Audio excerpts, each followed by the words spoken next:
I'm really driven today to remind you that we are in the middle of Holy Week.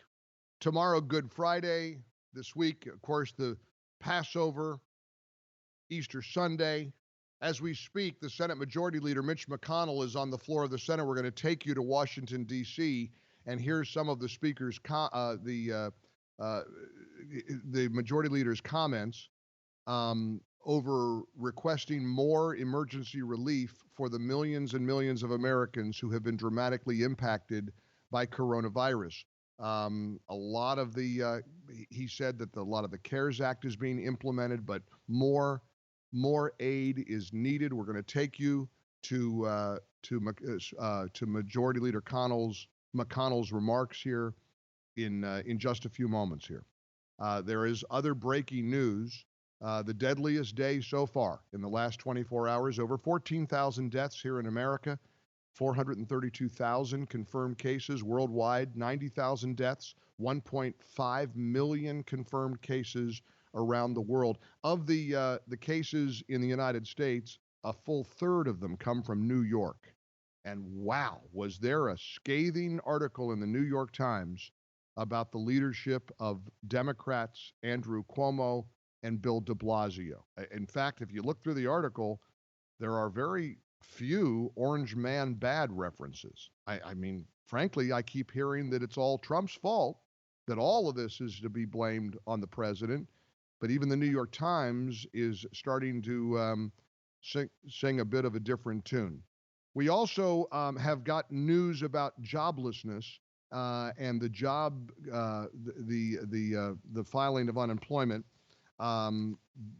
They were hoping for 5 million jobless claims, 6.6 million. 6.6 million. The jobless rolls continue to swell due to the government shutdown, the country's shutdown. 6.6 million Americans filed first-time unemployment claims in the week that ended April 4th. That means now that the total over the past 3 weeks, more than 16 million Americans out of work.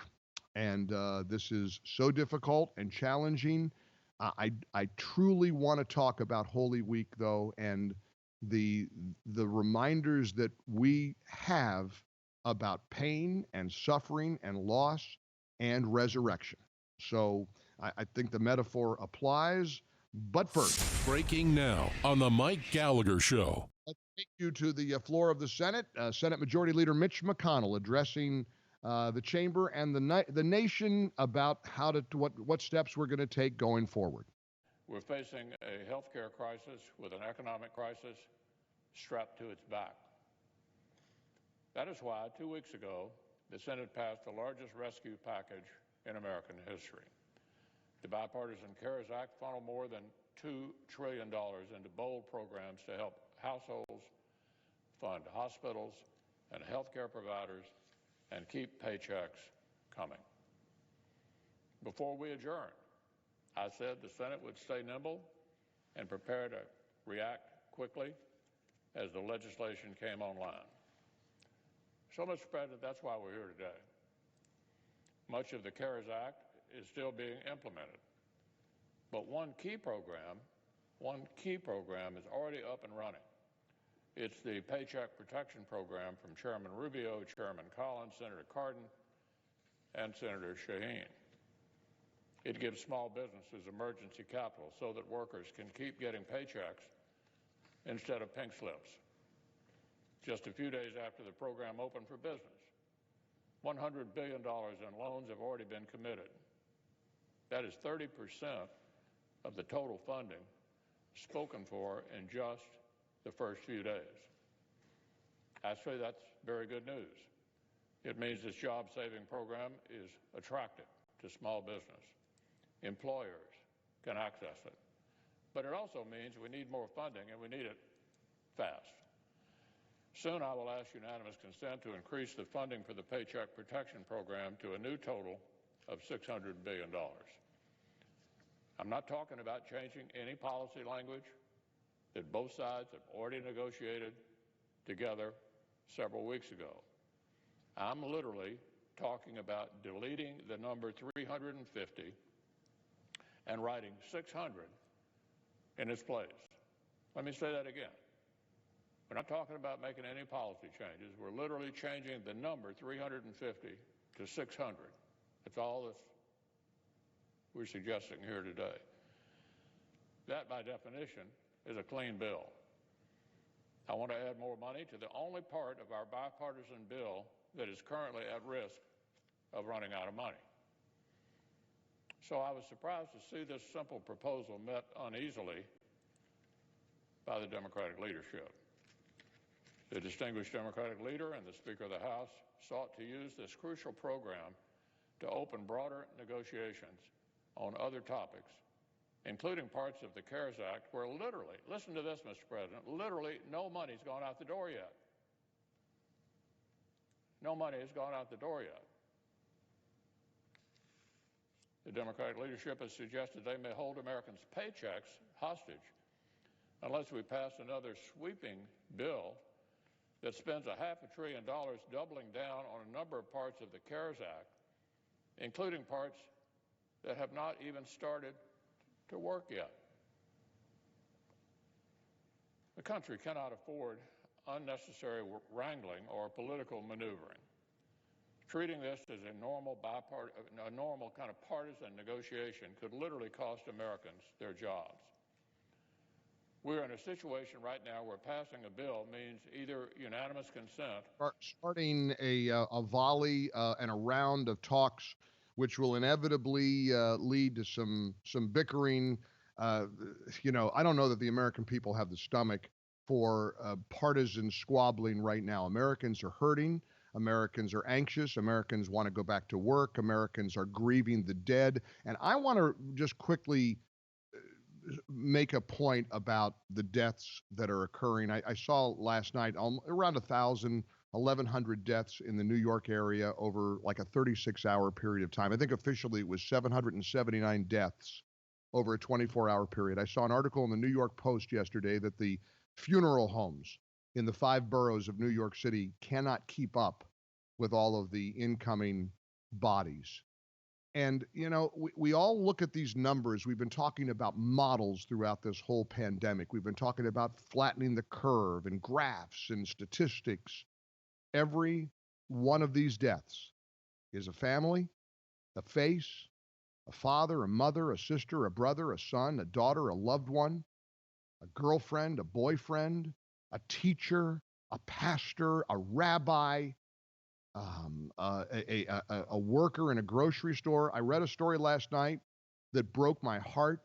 A woman who had I think cerebral palsy, but she worked in a grocery store, and she said, "I got to be there for the old folks. I got to be there to help the old people, the seniors who need my help at the grocery store."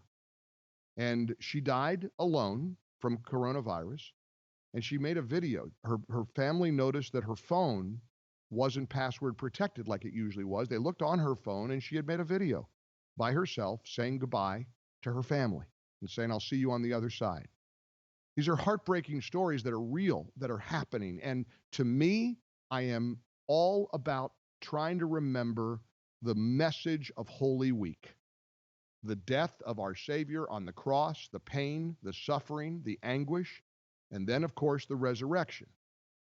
And we're looking at the country's resurrection, the rebirth, the reemergence. We're looking at getting back to normal. There'll be a new normal, probably. A lot of things we're going to have time to talk about doing differently. Had a big spirited argument with my dear friend Mark Davis this morning about shaking hands. The CDC guidelines, of course, face masks are being asked to be worn in public. That's the CDC guideline. That's not just really something thrown out there casually. And I agree. I know that some of you might say, hey, they're making some of this up as they go. They sure are. We've never experienced something like this. The enormity of this is a, I hope, once in a lifetime occurrence. But let's remember this Holy Week lesson. Let's please remember 779 deaths over a 24-hour period of time is a lot of loss. Let's remember these families. Let's lift them up in our hearts in prayer with compassion and love as only America can do. This is a very, very tough thing to experience. And of course, we remember his resurrection. Of course, we remember the rock pushed back. I'm so grateful I got to go on those Stand With Israel trips, and we're going to do it again. We're going to go back to Israel next year. In fact, it's scheduled in 2021 to stand there outside the Garden Tomb, to remember the lesson of Holy Week, to remember the message he has for us. It's an important message, but let's not just look at Easter Sunday. Let's remember Good Friday too. Let's remember the pain that so many families are experiencing right now, and let's just not look at it as a number. Want to welcome you in. It's Thursday, April the 9th, here in the ReliefFactor.com mobile studios. Welcome back to my kitchen, broadcasting from home. Got a lot to cover this hour, a lot of breaking news, and I'm especially amazed. I'm telling you, pigs are flying, hell's freezing over. The New York Times is claiming that there were pretty severe failures of leadership from Democrats Bill de Blasio and Andrew Cuomo, the mayor and governor of New York. Wow. And the Orange Man Bad references were rather sparse. That's gonna disrupt a lot of New York Times readers' belief that Donald Trump, individually wished the COVID-19 virus upon America. That's really going to surprise them because, Trump's the reason for anything bad in the world, right?